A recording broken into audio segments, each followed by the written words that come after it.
Bonjour à tous, ça y est, on se retrouve pour la dernière étape de ces épisodes. Je crée un potager de A à Z ou presque.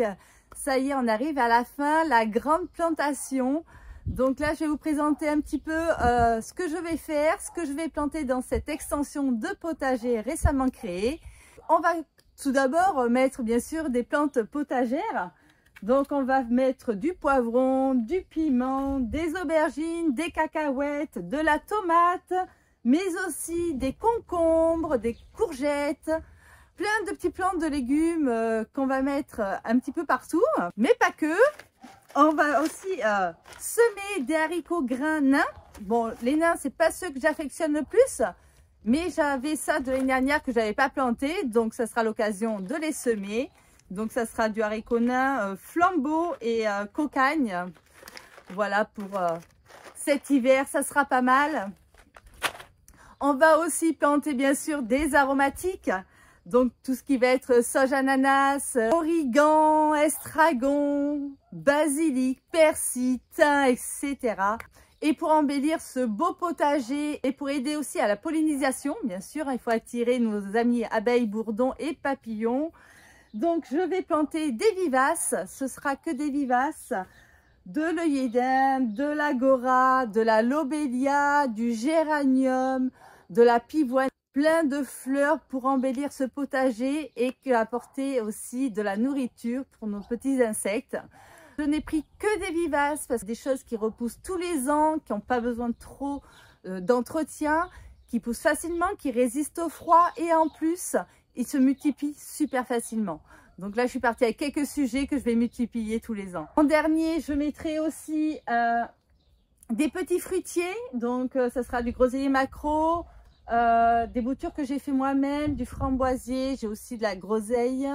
Voilà, il y a plein de petits fruitiers que j'avais à disposition, que j'avais bouturés les années précédentes.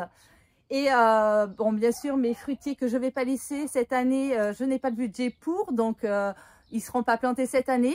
Mais ce n'est pas pour autant que je vais laisser l'espace inoccupé en attendant mes cultures annuelles de légumes. Je vous montrerai tout ça en vidéo. Je vais planter des fraisiers, je vais mettre des fraisiers remontants, toute une rangée. Il y a de quoi travailler. Je vais aussi faire une structure à tomates, dont vous trouverez prochainement une vidéo sur la confection de ces améliorations de mes structures à tomates. On se retrouve après pour le petit tour du potager une fois planté pour vous présenter les différents sujets et le rendu final. Allez, à tout à l'heure.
Voilà, ça y est, tout est planté. On se retrouve pour le petit tour du potager et je vous faire montrer les différentes variétés que j'ai plantées.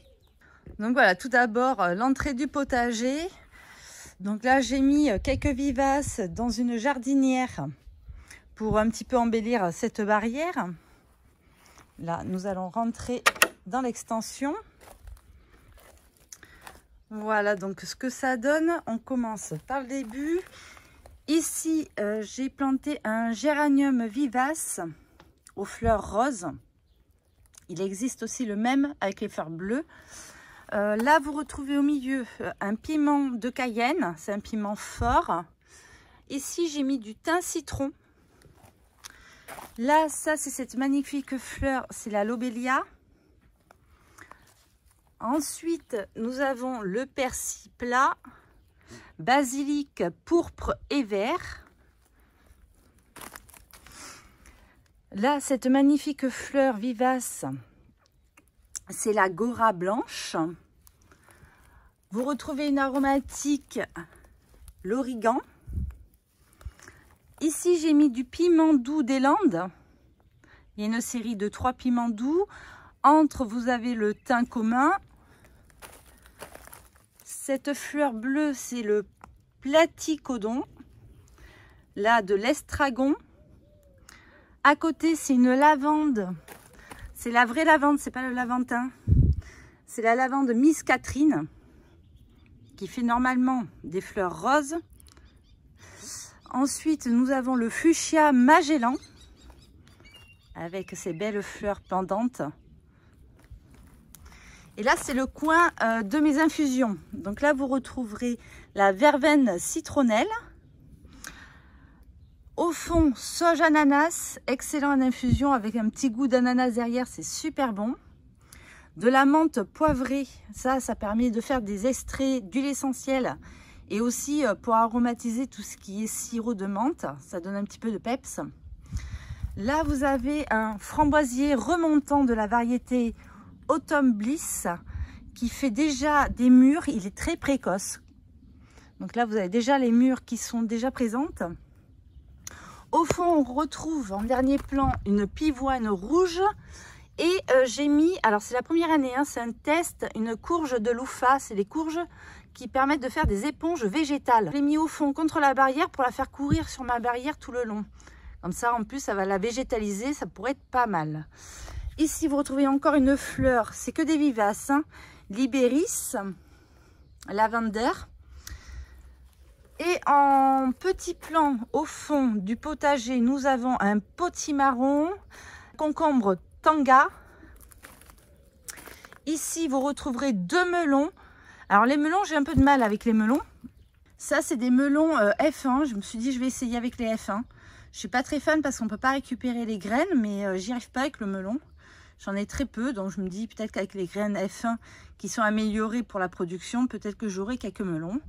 Entre, vous retrouverez un pied d'aubergine. Ensuite, dans cette allée, ici, il n'y a rien parce qu'il va venir une deuxième série de concombres, mais en décalé. Là, j'ai encore mis un potimarron. Ici, vous avez un groseillier à maquereau qui va faire des fruits rouges à maturité.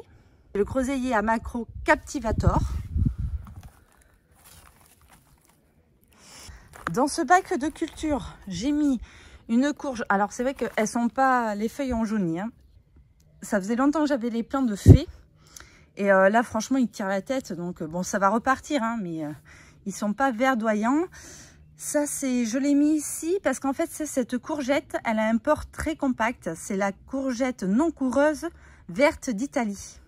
Elle est pas mal, très bonne production et elle reste compacte. Elle ne court pas, celle-là.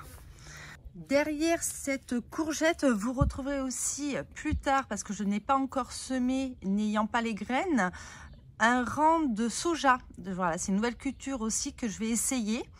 Étant donné que je suis intolérante au gluten, du coup il faut que je trouve d'autres alternatives à mon alimentation. Le soja, c'est pas mal parce qu'on peut faire quand même pas mal de choses avec. On peut faire des boissons végétales à base de soja, du tofu et plein de choses. Donc j'avais envie d'essayer de le cultiver. À côté, vous avez les plants de cacahuètes. Alors je ne sais pas si vous connaissez cette culture. Mais là, j'ai mis une série de plantes cacahuètes. Il y en a qui sont en fleurs, je vais vous faire voir. Vous voyez, ça fait des petites fleurs comme ceci, orange. Et en fait, ces fleurs vont faire des tiges qui vont re-rentrer dans le sol. Et dans le sol, il y aura la formation de la gousse de l'arachide, donc la cacahuète. Donc là, j'ai fait une petite série avec mes semences que j'ai récupérées de l'année dernière. Et ça avait très bien fonctionné. Alors, je vais voir ici dans ce carré si ça fonctionne pareil. Mais dans mon ancien potager, ça fonctionnait très bien. J'avais eu des belles récoltes. Entre, vous retrouverez des salades. Je les ai mis un peu partout, histoire de combler les trous. Là, ici, vous avez une série de poivrons. Alors là, il me reste encore à la pailler. Hein.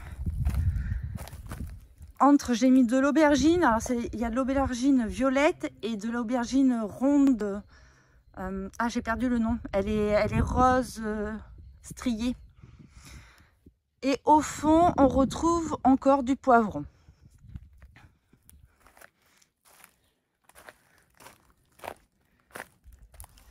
Ici, vous avez ma structure à tomates.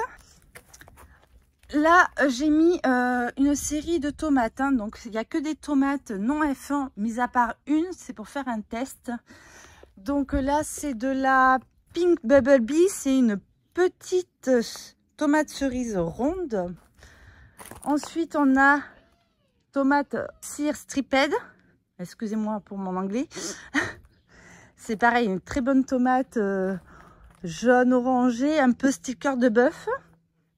De la tomate Hugo, de la petite tomate allongée. De la tomate Hérode.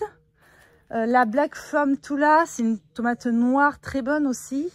Ah, une magnifique. La tomate Blue Botty, elle est magnifique. Des tomates qui prennent une couleur indigo, elle est vraiment magnifique. De l'ananas, voilà, c'est la grosse ananas jaune. De la Money Maker. Là, celle-là, voilà, c'est celle que j'ai pris dans le commerce, c'est pour faire un test par rapport à la productivité des graines F1. C'est de la Previa. Là, c'est de la beefsteak, des graines de mes précédentes tomates. Et encore une Pink Bumblebee. Donc là, tout ça, je l'ai paillé. Entre, il y a quelques petits pieds de salade. Ici, qui n'est pas très bien développé, mais j'ai espoir qu'ils se développent un peu mieux. Vous avez le piment Red Blow, qui fait des tout petits piments de plusieurs couleurs. Il est magnifique.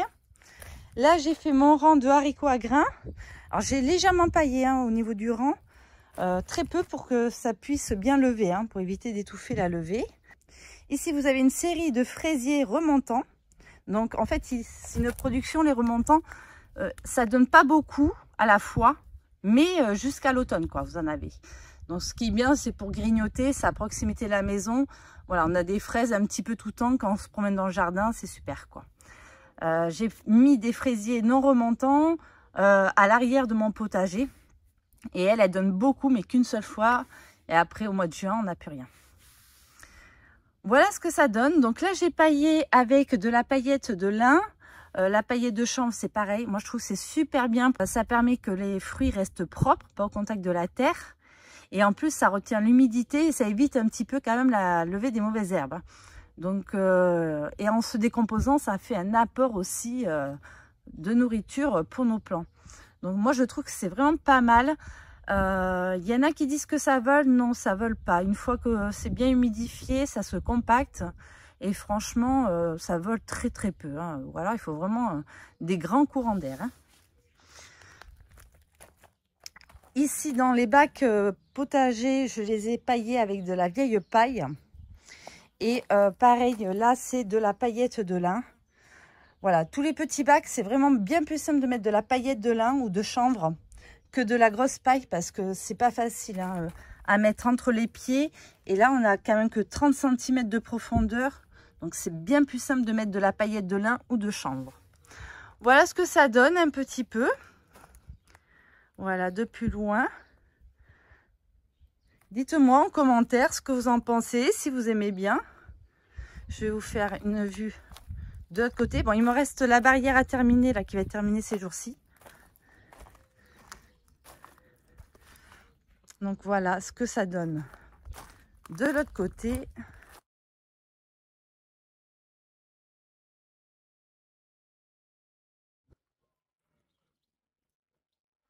avec la serre à l'arrière. Et ici, à cet endroit-là, il y aura un projet de pergola parce que dans ma serre, je mets de la chayote et une courge de louffa que je fais sortir par les petites fenêtres de ma serre. L'année dernière, elles avaient recouvert toute ma serre et franchement, c'était trop. Ça faisait trop d'ombre, on ne voyait plus rien dedans et plus rien pousser dans la serre. C'est sûr que les plantes n'avaient pas chaud, mais il n'y avait plus de lumière et c'était trop compliqué. Donc là, je vais faire une petite pergola, pareil, en récup et en bambou, histoire de les faire grimper dessus. Et du coup, là, l'accès principal permet de rejoindre l'ancien potager qu'il y avait. Vous allez voir aussi l'évolution de ce petit potager au fur et à mesure des petits tours que je ferai de potager. Je vous ferai voir un petit peu l'avancement des plants parce que là ils sont petits, hein, ils étaient en serre jusqu'à présent godés et donc du coup ils sont pas très grands, mais ils vont vite rattraper leur retard et se développer vu les chaleurs qu'ils annoncent. Voilà pour cette petite extension de potager. Potager qui mesure à peu près 50 mètres carrés. Et environ, je pense, en enlevant les allées, il faut que je le calcule complètement, mais ça doit faire une trentaine, 35 mètres carrés, grand max de surface cultivable. Voilà, une fois les allées déduites. Mais quand même, sur une surface comme ça, on peut planter beaucoup de légumes, hein. Il y a quand même une belle série de légumes et de fruits. Et au fond, plus tard, donc là où je vous avais fait voir, là où j'ai mis des cultures de légumes, là, je vais remettre une autre série de concombres après pour avoir un décalé.